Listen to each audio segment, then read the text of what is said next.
Broadcasting live from WOUB TV in Athens, this is Newswatch. A local organization wants to create a women's recovery house in Athens. Good evening, I'm Justin Holbrook. The group Women for Recovery hopes to use an Athens County home to place women who have gone through substance abuse treatment. The home was used by the Athens County Department of Jobs and Family Services. Members of the organization met with the Athens County Commissioners Thursday in hopes of getting their support. This would be the first facility of its kind in the Athens County. And students from Ohio University were in Washington, D.C. today to participate in the March for Life. Bobcats for Life educates and spreads awareness on campus in an attempt to end abortion in the United States.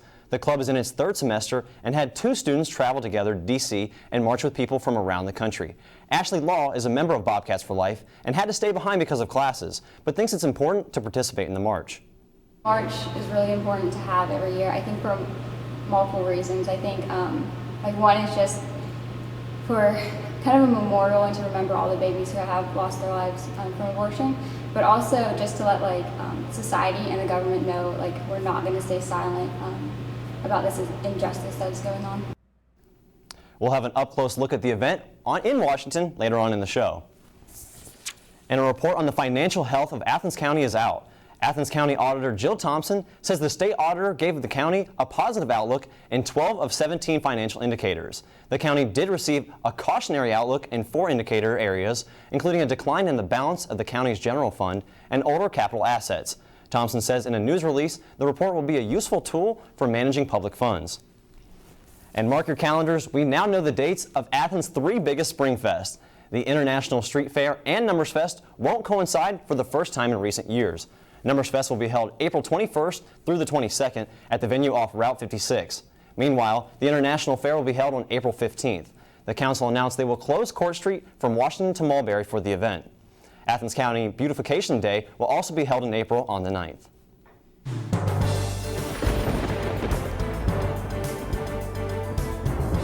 From the Newswatch Weather Center, I'm Matt Thigpen. Right now in Athens, we're seeing those snow squalls move through our area throughout today.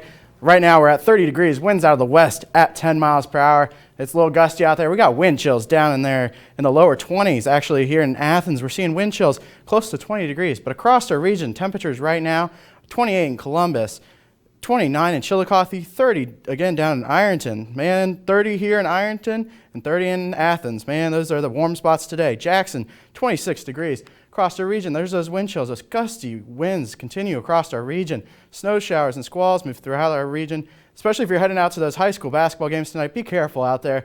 Winds will gust up to 20 miles per hour throughout the night, but they will subside by tomorrow morning.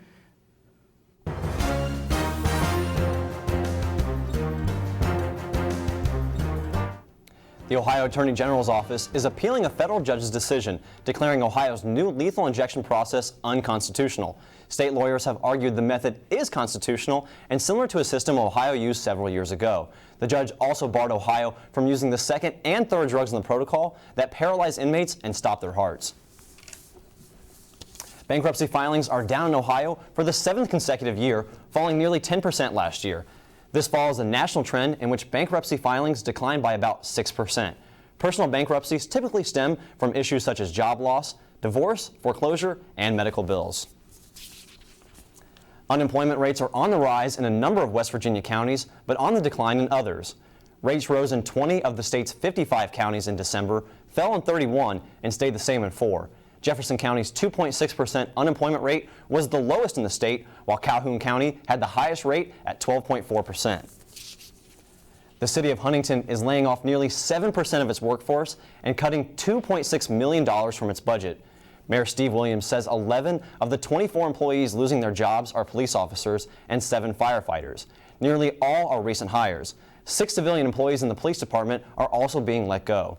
The city is facing a projected $4.8 million budget deficit this fiscal year. The president welcomes his first international visitor at the White House today, and a national clothing store is closing for good. Those stories when Newswatch returns.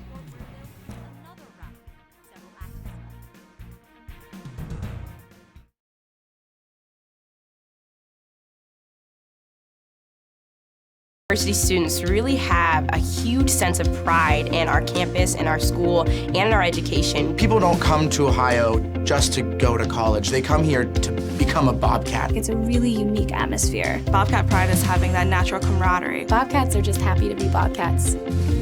My favorite time of year at Ohio has to be homecoming. When the alumni come back, you can see that the love of this university doesn't fade. Once you're a Bobcat, you're always a Bobcat. The student body here at Ohio University absolutely is a family. The students support one another. You become this unit, this big, friendly family unit. There's this connectedness. You feel a part of something. Driving in on the highway and just seeing the red bricks and the trees again, it's just like coming back home. There's great students, great professors. You just walk around campus and think, oh my gosh, I can't believe I go here. I feel like I matter in the community, and I feel like I matter here at Ohio University. It's home. Athens is home. I knew that I wanted to come to Ohio University from the very first time I visited here. There's something about the campus that grabs you. It was really comforting. Very welcoming. It's one thing to write down your name and your GPA and that kind of stuff and send it in. It's another thing entirely to be here and see how great it is. The campus here is just electric. Absolutely gorgeous. Everything just looked really college-like. I looked at my mom and I said, this is it. And she said, the tour's just started. I said, no, you don't understand. This is it. What's going on, everybody? I'm Eric II, the host of Hardwood Heroes. You should watch our program Sundays at 11 o'clock p.m. Any important and relevant information you need about Southeast Ohio high school basketball, we have. During the week, keep up with our online content at woub.org/heroes. Like us on Facebook, follow us on Twitter at Hardwood Heroes. You can follow your boy as well at junior_3. As always, I'm Eric II, reminding you to be heroic.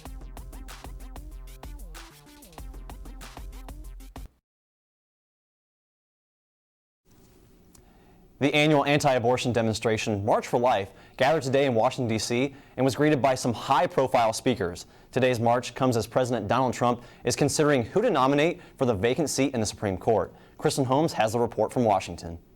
The White House sending a strong message of support during the annual March for Life on the National Mall. This administration will work with the Congress to end taxpayer funding of abortion and abortion providers. Vice President Pence, a longtime vocal opponent of abortion, the highest-ranking official ever to address the anti-abortion rally. President Trump's top aide, Kellyanne Conway, also taking the stage. To the March for Life 2017, allow me to make it very clear. We hear you. We see you. We respect you, and we look forward to working with you. The president himself tweeting, "The March for Life is so important. You have my full support." Tied to the anniversary of Roe v. Wade, the landmark Supreme Court case that legalized abortion in 1973, the march has taken place every year since. But this year, a renewed sense of hope among the marchers. You are the generation that will abolish abortion! As the president prepares to announce his pick for Supreme Court nominee next week. I think we have a unique moment in history right now where we have the ability to maybe take the Supreme Court back to a constitutional court where this isn't a political issue, but the legal issue it was always intended to be. The march today will end at the Supreme Court, where there will be another rally. Several activists plan on trying to speak with lawmakers on Capitol Hill later in the day. In Washington, I'm Kristen Holmes. The March of Life has been held every year since 1973 when the Supreme Court decided on Roe v. Wade. 1 week after taking the oath of office, President Trump has held his first meeting with a foreign leader. Today, the president sat down to talk with British Prime Minister Theresa May. Earlier this morning, Mrs. May laid a wreath at the tomb of the unknown soldier, at the Arlington National Cemetery. The timing of the White House meeting is meant to emphasize the two nations' long-standing relationship.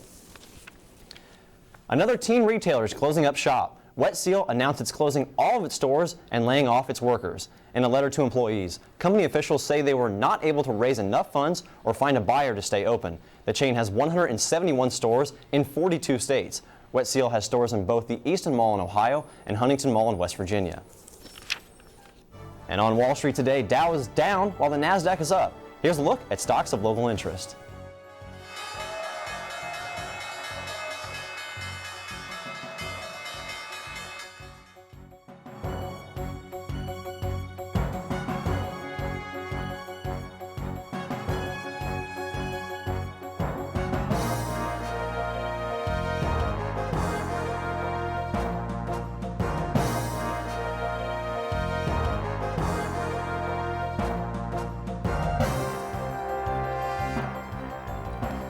It's a breezy evening out there, but when will we see our next measurable snowfall? All next on Newswatch. Professors really care. They care about my grades, they care about my opportunities, they care about my experiences, they want me to succeed. They give those opportunities to the students. My professors have been extremely approachable. Literally, their door is always open. You can go to them with pretty much anything. Everyone knows your first and your last name and where you sit in the classroom. I really never feel like I'm being talked down to or just being taught material. I always feel like I'm having a conversation. And they want to share those opportunities and those experiences with us. Ohio University students really have a huge sense of pride in our campus, in our school, and in our education. People don't come to Ohio just to go to college. They come here to become a Bobcat. It's a really unique atmosphere. Bobcat pride is having that natural camaraderie. Bobcats are just happy to be Bobcats.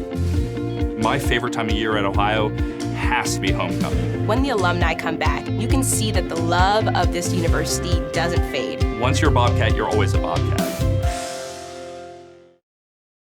I knew that I wanted to come to Ohio University from the very first time I visited here. There's something about the campus that grabs you. It was really comforting. Very welcoming. It's one thing to write down your name and your GPA and that kind of stuff and send it in. It's another thing entirely to be here and see how great it is. The campus here is just electric. Absolutely gorgeous. Everything just looked really college-like. I looked at my mom and I said, "This is it." And she said, "The tour's just started." I said, "No, you don't understand. This is it." The student body here at Ohio University absolutely is a family. The students support one another. You become this unit, this big, friendly family unit. There's this connectedness. You feel a part of something. Driving in on the highway and just seeing the red bricks and the trees again, it's just like coming back home. There's great students, great professors. You just walk around campus and think, oh my gosh, I can't believe I go here. I feel like I matter in the community, and I feel like I matter here at Ohio University. It's home. Athens is home.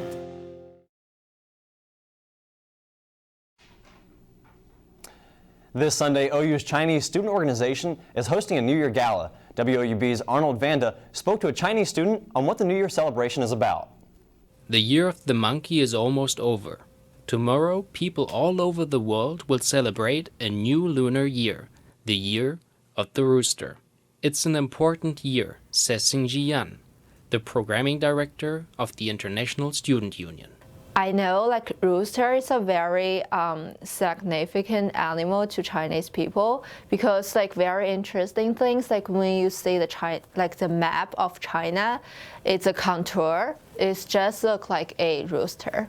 In the Chinese culture, the New Year is similar to the meaning of Christmas for Americans. The family comes together and cooks traditional food like dumplings. The sky is full with fireworks, and elders give younger people money in a red traditional envelope for good luck. No one should be alone on New Year's Day, says Xingji Yan. That's why she is organizing a New Year gala in the Baker Building. So for this event, we're trying to gather all Chinese students or other other international students, even American students who's interested in the Chinese culture. So we can but we majorly the major aim is gather Chinese students together so we can celebrate Chinese New Year together. For Xingji Yan, this is the 4th year she won't be home with her family. But she is glad that she does not have to be alone and can celebrate New Year with her friends at the gala. Reporting for Newswatch, I'm Arnold Vanda. The gala will be this Sunday from 3 to 7, and the organizers are expecting about 400 people to attend. Now let's go over to Matt for the weather.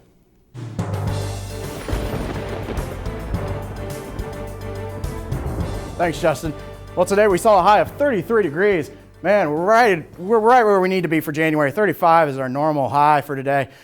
Our low, we're just missing it by about 9 degrees. If you look at that, record set in 2003 of negative 18 degrees. Man, look at that. 30 degrees is our right now temperature outside right now. West winds 10 miles per hour, bringing that wind chill down to 20 miles per hour. That dew point right around 27 degrees. And we got that humidity. Snowing. You got to have humidity to make it snow. Across our region, we see temperatures moderating across the region. Upper 20s and lower 30s, mainly across our southern region. We see that warmer spot here in Athens and warmer spot down in Ironton. 29 in Chillicothe. Chilly night, it will temperatures will slowly fall. Here's those wind chills again, 22 degrees down in Ironton. Man, that's what that feels like temperature is. 18 degrees in Chillicothe, 18 in Columbus, breezy out there. Will create those feel-like temperatures in the upper teens throughout the evening. Those winds will subside by the morning hours tomorrow. Here's a precip cast to see those snow showers dominating our region. This is actually lake effect snow coming off the lakes. There's only 6% of the lake that is ice covered, where you can't get lake effect snow.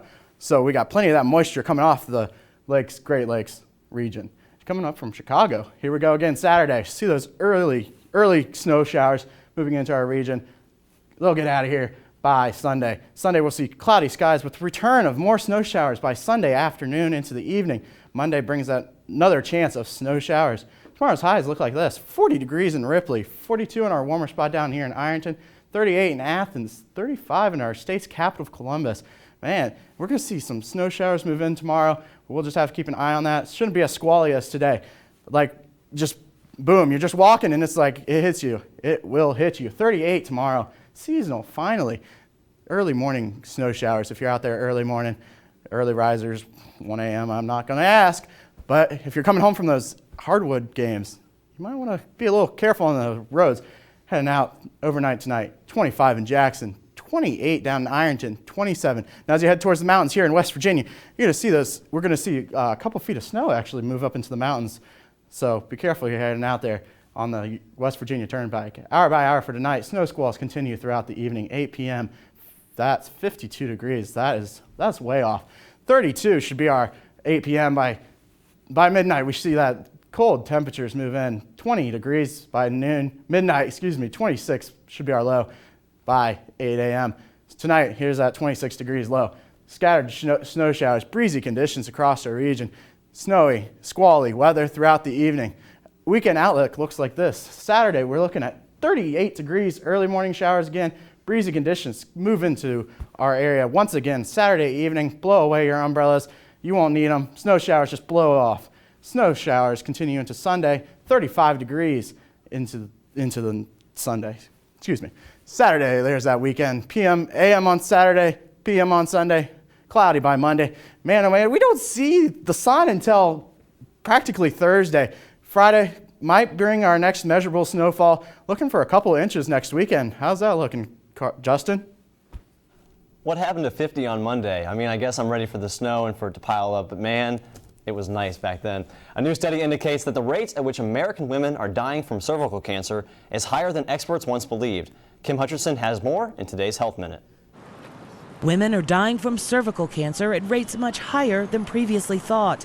According to a study published in the journal Cancer, estimates of cervical cancer deaths have left out a key group of women, those who'd had their cervixes removed in hysterectomy procedures. Researchers analyzed data from the National Center for Health Statistics and the National Cancer Institute's Surveillance Epidemiology and End Results databases covering the years from 2000 to 2012. Then they collected data from the Behavioral Risk Factor Surveillance System on how many women reported ever having a hysterectomy between 2000 and 2012. After the adjustment, data showed that black women are dying from cervical cancer at a rate 77% higher than previously thought, and white women are dying at a rate 47% higher. Symptoms of cervical cancer tend not to appear until it's advanced, which is why health experts urge screening and vaccinations against HPV, a virus which can cause cervical cancer. The American Cancer Society recommends that women start getting screenings at the age of 21. For today's Health Minute, I'm Kim Hutcherson. The National Cancer Institute says there were about 13,000 new cases of cervical cancer in the United States last year and about 4,000 cervical cancer deaths. Now let's go over to Corbin Bagford for sports. Hi and hello to all of our viewers out there. We have a full slate of sports on the way. The Ohio women's basketball team will hope to extend its win streak tomorrow against a fierce rival, and tonight plays host to a showdown between the TVC Ohio's top teams. All that and more after the break. But stay tuned to WOUB. Here's a look at what's coming up tonight on your public television station.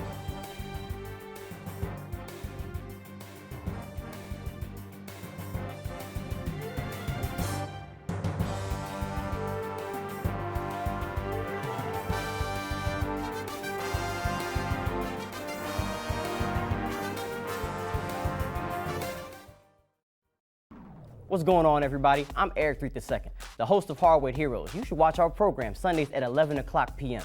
Any important and relevant information you need about Southeast Ohio high school basketball, we have. During the week, keep up with our online content at woub.org/heroes. Like us on Facebook, follow us on Twitter at Hardwood Heroes. You can follow your boy as well at junior_3. As always, I'm Eric II, reminding you to be heroic. Ohio University students really have a huge sense of pride in our campus, in our school, and in our education. People don't come to Ohio just to go to college. They come here to become a Bobcat. It's a really unique atmosphere. Bobcat pride is having that natural camaraderie. Bobcats are just happy to be Bobcats. My favorite time of year at Ohio has to be homecoming. When the alumni come back, you can see that the love of this university doesn't fade. Once you're a Bobcat, you're always a Bobcat. My professors really care. They care about my grades, they care about my opportunities, they care about my experiences, they want me to succeed. They give those opportunities to the students. My professors have been extremely approachable. Literally, their door is always open. You can go to them with pretty much anything. Everyone knows your first and your last name and where you sit in the classroom. I really never feel like I'm being talked down to or just being taught material. I always feel like I'm having a conversation. And they want to share those opportunities and those experiences with us.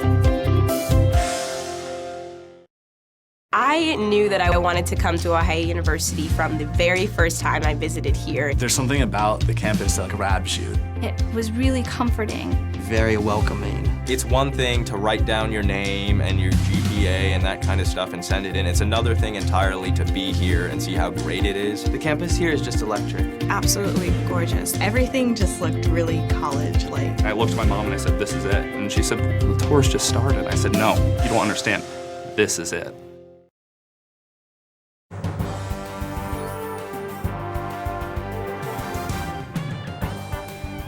Welcome back, I'm Corbin Bagford.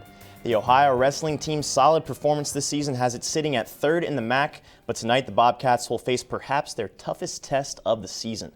The number 18 ranked Northern Iowa Panthers enter the convo tonight looking to remain unbeaten in MAC dual meets. UNI's only losses on the year came at the hands of 6th ranked Virginia Tech and number 16 ranked Wisconsin. And the first 100 fans in the convo get a free camo Ohio wrestling t-shirt. So hurry on over, and if you get one and you don't want it, slide it my way. We have 17 days till pitchers and catchers report, but the Reds brought baseball fever to Athens a little early. Our Josh Gregory stopped by the Reds caravan last night and spoke with World Series champ Eric Davis. Josh? With opening day just a few short months away, it's never too early for fans to start getting excited.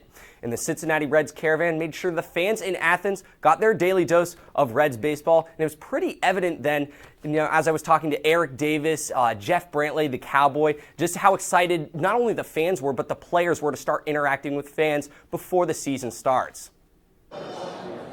These faces included broadcasters Jeff Brantley and Jim Kelch, general manager Dick Williams, current player Drew Storen, minor leaguer Chris Oakey, the Rosie Red mascot, and former player and Reds Hall of Famer Eric Davis.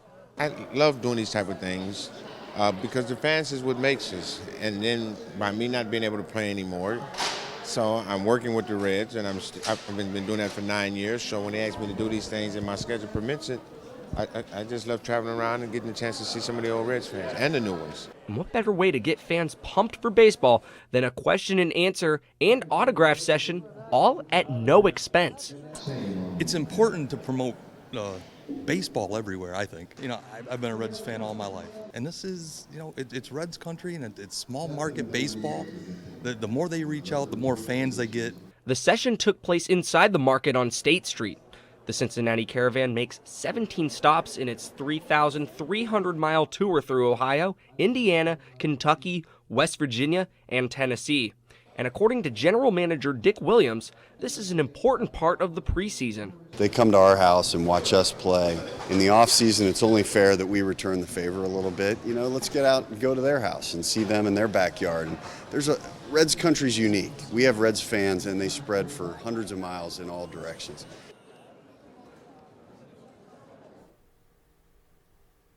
Opening day is April 3rd. Mark that on your calendars. Now, I know it may seem far away, but tickets are already going at a pretty high speed. So make sure you get your tickets. I'm a little behind the game myself, so I'm going to make sure I get my tickets as well. Reporting live from the newsroom, I'm Josh Gregory. Corbin, back to you.